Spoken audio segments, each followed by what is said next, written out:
Assalamualaikum warahmatullahi wabarakatuh. Halo teman-teman semua, perkenalkan nama saya Novita Juniasari. Saya dari Fakultas Ilmu Komunikasi Universitas Subang. Saya di sini akan mempresentasikan salah satu teori dari teori komunikasi, yaitu teori kesopanan. Pasti sebelumnya kalian sering mendengar tentang istilah kesopanan, karena kesopanan seringkali kita terapkan dalam kehidupan sehari-hari kita. Dari sejak kita kecil sampai kita tua nanti. Nah, sekarang saya akan mempresentasikan tentang sejarah teori kesopanan. Kesopanan dalam kebudayaan daerah memiliki tingkat yang berbeda-beda. Salah satunya, adat Jawa yang memiliki banyak batasan-batasan atau aturan-aturan yang harus diperhatikan dalam hal sopan santun. Bukan hanya dari segi tingkat tutur kata saja yang dipermasalahkan untuk memperoleh sopan santun tersebut. Masih ada sikap tubuh yang menjadi aspek untuk pengukurnya.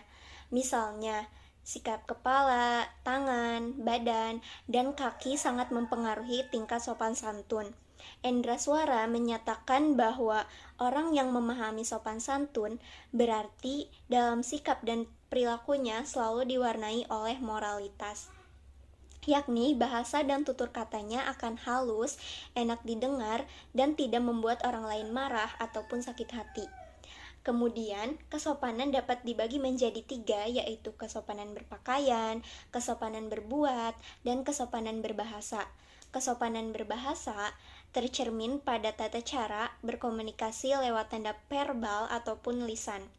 Kesopanan berbahasa secara tradisional diatur oleh norma-norma dan moralitas masyarakat yang diinternalisasikan dalam konteks budaya dan kearifan lokal.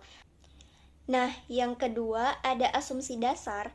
Menurut Yule 1996, kesopanan dapat diartikan sebagai suatu cara untuk menghormati fetch atau citra diri seseorang. Dalam melakukan tindak tutur, kesopanan merupakan konsep yang penting untuk dimunculkan agar citra diri sendiri atau penutur terkesan baik dan juga menjaga citra diri orang lain atau penutur agar tetap dihormati.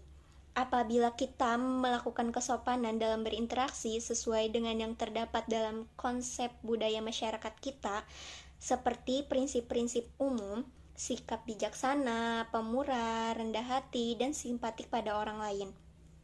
Misalnya, Aziz yang meneliti bagaimana cara masyarakat Indonesia melakukan penolakan dengan melalui ucapan, yang menurutnya mengandung nilai-nilai kesopanan tersendiri. Brown dan Levinson menyatakan bahwa kesopanan adalah sebuah tindakan untuk mencegah dan menangani tindak tutur yang mengancam citra diri atau fetch. Fetch dapat secara sederhana diartikan sebagai citra diri seseorang. Dalam berbicara mengenai kesopanan, konsep fetch akan selalu muncul karena kesopanan dilakukan untuk menghormati fetch orang lain.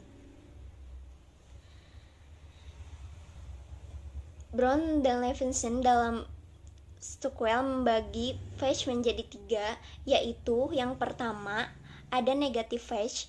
Negative fetch berarti suatu keinginan dari seseorang untuk tidak diganggu oleh orang lain, untuk mandiri, dan untuk memiliki kebebasan dalam bertindak. Misalnya, pada sebuah rapat, seorang pemimpin meyakini bahwa keputusannya adalah hal yang terbaik dan tidak ingin keputusan tersebut disangkal oleh orang lain. Yang kedua, positive fetch. Positive fetch berarti keinginan seseorang untuk dihargai dan diterima oleh orang lain. Contohnya, dalam berpakaian. Ketika seseorang menggunakan pakaian tertentu dan menanyakan pendapat kepada orang lain, ia ingin agar orang tersebut senang melihat dia memakai pakaian itu, bahkan ingin orang tersebut memujinya. Yang ketiga ada tindak pengacaman muka atau FTA. FTA merupakan tindakan berbahasa mengeluarkan sebuah tuturan yang mana tuturan tersebut dirasakan kurang menyenangkan atau menyinggung perasaan si pendengar atau lawan bicara. Seseorang dikatakan melakukan tindak pengancaman muka jika ia bertutur dengan tidak memperdulikan perasaan lawan bicaranya atau bahkan dengan sengaja menyinggung perasaan lawan bicaranya. Nah, kemudian ada strategi kesopanan. Apa sih strategi kesopanan itu? Strategi kesopanan merupakan strategi yang digunakan untuk menghindari atau mengurangi efek pengrusakan citra diri yang muncul dari fake threatening edge yang dilakukan penutur. Brown dan Levinson mengemukakan strategi kesopanan yaitu bad on record, strategi langsung tanpa basa-basi. Pada strategi bad on record, penutur melakukan tindak tutur secara langsung dan jelas.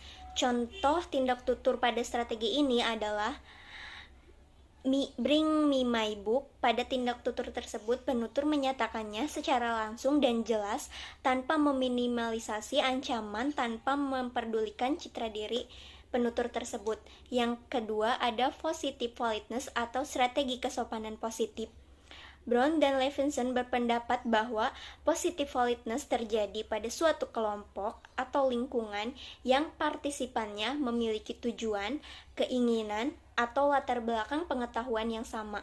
Strategi ini dimunculkan karena penutur ingin menunjukkan kesan yang baik pada penutur dan menandakan bahwa penutur ingin mempererat hubungan sosialnya dengan penutur tersebut. Yang ketiga ada negative politeness atau strategi kesopanan negatif. Dapat diketahui bahwa strategi kesopanan negatif merupakan tindakan pencegah atau meminimalisasi ancaman terhadap negative phase penutur ketika penutur menginginkan sesuatu dari penutur, maka kebebasan dan keinginan penutur akan terbebani atau terganggu. Yang keempat, ada off record atau strategi tidak langsung. Penggunaan FTA digunakan secara off record bila butuh beberapa cara memahami maksud komunikasi tersebut. Nah, kemudian ada inti teori kesopanan. Penelitian kesopanan menelaah penggunaan bahasa di dalam sebuah masyarakat budaya yang terikat oleh situasi tertentu. Setiap tuturan yang muncul tidak terlepas dari situasi sosial masyarakat yang menuturkan bahasa tersebut. Untuk menganalisis data dalam penelitian ini, digunakan teori kesopanan dari Brown dan Levinson sebagai teori utama. Ditunjang dengan faktor-faktor yang mempengaruhi kesopanan dalam berbahasa Jepang yang dikemukakan oleh Mizutani. Berikut merupakan pemaparan teori kesantunan yang dikemukakan oleh Brown dan Levinson. Menurut Brown dan Levinson, muka merupakan image diri yang dimiliki oleh setiap individu. Setiap individu memiliki dua sisi muka, yaitu muka positif dan muka negatif. Brown dan Levinson mendefinisikan bahwa muka negatif adalah muka yang mencerminkan kebebasan individu dari tekanan dan paksaan dari individu lain. Sedangkan muka positif merupakan muka yang mencerminkan keinginan individu untuk dihargai dan diakui oleh individu lain. Tindak tutur yang mengacam individu lain menurut Brown dan Levinson meliputi ujaran berisi perintah, permintaan, saran, nasihat, peringatan. Tindakan yang mengancam muka positif mitra tutur meliputi ungkapan ketidaksetujuan, kritik, tindakan merendahkan atau mempermalukan, keluhan, kemarahan, ungkapan yang tidak sopan, menyebutkan hal-hal yang bersifat tabu atau yang tidak selayaknya.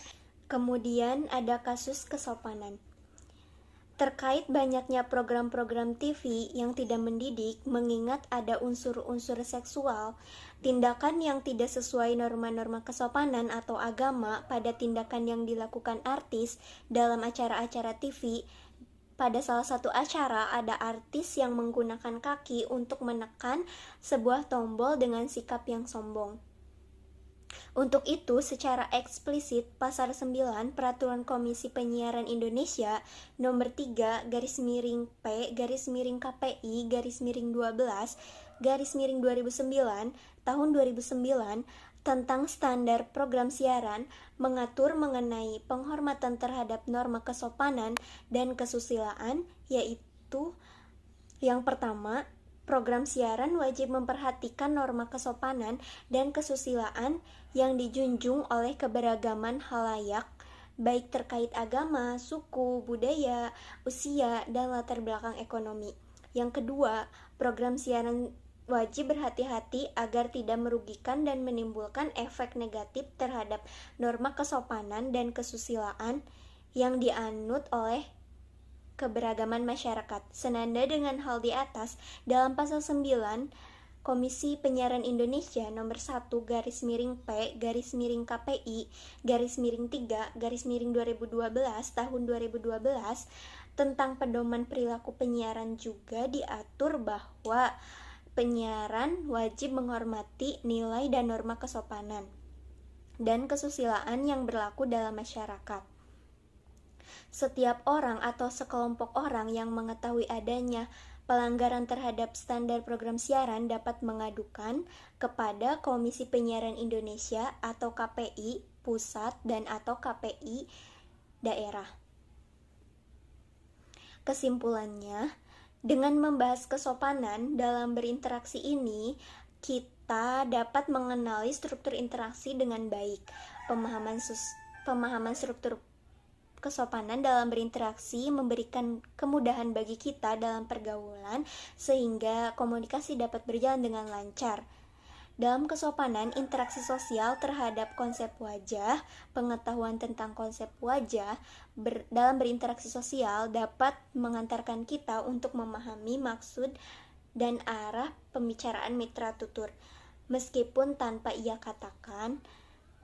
Selain itu, dapat mengurangi resiko penderitaan wajah yang mungkin akan dialami oleh penutur ketika tuturannya mengalami penolakan dari mitra tutur. Sekian presentasi dari saya. Terima kasih atas perhatiannya. Mohon maaf bila ada kekurangan dan semoga bermanfaat. Wassalamualaikum warahmatullahi wabarakatuh.